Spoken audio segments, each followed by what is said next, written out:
반갑습니다. 다시 건전한 삶의 구성원으로 무너진 삶을 복원하는 동행 모두다행정사 송범석 대표입니다. 저는 11년간 음주운전 면허구제 업무를 해왔습니다. 모두다행정사에서는 카페에 주신 질문에 대해서 양질의 질문들을 선별해 영상으로 제작하고 대답을 드리고 있습니다. 이 내용은 모두 무료 답변입니다. 하윤이 아빠님, 내일 경찰 조사 갑니다. 모든 걸 솔직하게 말해야 할지 고민입니다. 라는 제목이네요. 질문입니다. 집 근처 가게에서 지인과 가족끼리 술을 먹고 2차로 지인 집에 갔습니다. 1차에서 2차까지 500m 거리.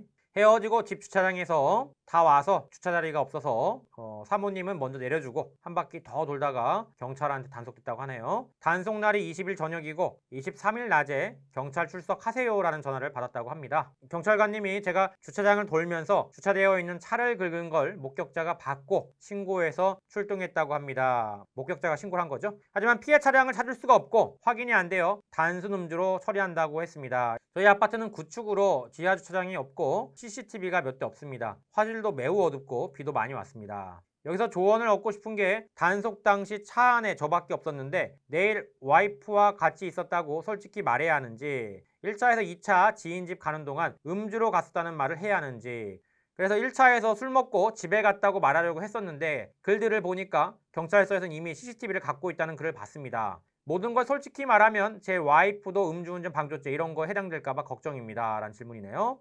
자, 답변입니다. 집 근처에서 지인과 가족들과 술을 먹고 2차로 지인 집으로 향했고요. 이후에 집 주차장에서 주차장을 돌며 차를 긁은 걸 본 목격자가 신고해서 음주운전 단속에 적발이 되셨다고 합니다. 그런데 피해 차량은 찾지 못했고요. 확인되지 않아서 단순 음주 처리가 됐고요. 자, 단속 당시에는 사모님이 먼저 내려줬기 때문에 혼자 있었다고 하는데 아마도 이 경우에는 이제 사모님에 대해서 안 물어볼 걸로 생각이 듭니다. 더 질문을 이어가자면은 경찰 조사 받을 때 이 부분을 솔직하게 이야기해야 하는지, 그리고 1차에서 2차 지인 집 가는 동안 음주운전을 이미 했던 거죠. 그러니까 2번 한 거죠. 1차에서 2차에서 1번, 2차에서 집까지 1번에서 2번 있는 건데 이거를 다 얘기를 해야 되는 건지, 그런 부분이 궁금하다고 하셨는데요.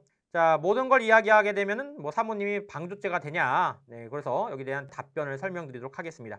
보통 이제 경찰 조사에서 어디서부터 어디까지 음주운전 했는지 물어보긴 해요. 그런데 글에 남겨주신 대로 1차에서 지인 집까지 약 500m, 지인 집부터 주차장까지 약 1km라고 말씀을 이제 해주셨는데, 사실은 엄밀히 말하면은 그냥 2차만 얘기해도 사실 크게 문제가 되지 않습니다. 왜냐하면 1차 부분은 알면서도 경찰이 넘어가 주는 경우가 많아요. 그 다음에 음주운전 방조에 대한 부분인데 적발 당시에는 혼자 계셨기 때문에 동승 여부를 물어볼 확률은 거의 없어요. 물론 이제 CCTV를 확인해 볼 수는 있겠지만 경찰분들도 워낙 하시는 일들이 많잖아요. 사고가 난 경우가 아니라면 이렇게까지 확인할 경우는 없어요. 여기서 음주운전 동승자 처벌을 좀 말씀을 드리자면, 동승자 처벌은 원칙적으로는 받을 수가 있습니다. 그런데 매우 적극적으로 음주운전을 권유하거나 차 키를 줬다거나 사고가 크게 났을 경우에 이런 경우가 아니라면 일반적으로는 처벌을 받지 않고, 또 경찰관을 열받게 한 경우 아니면은 보통은 처벌받지 않습니다. 참고하시길 바라고요.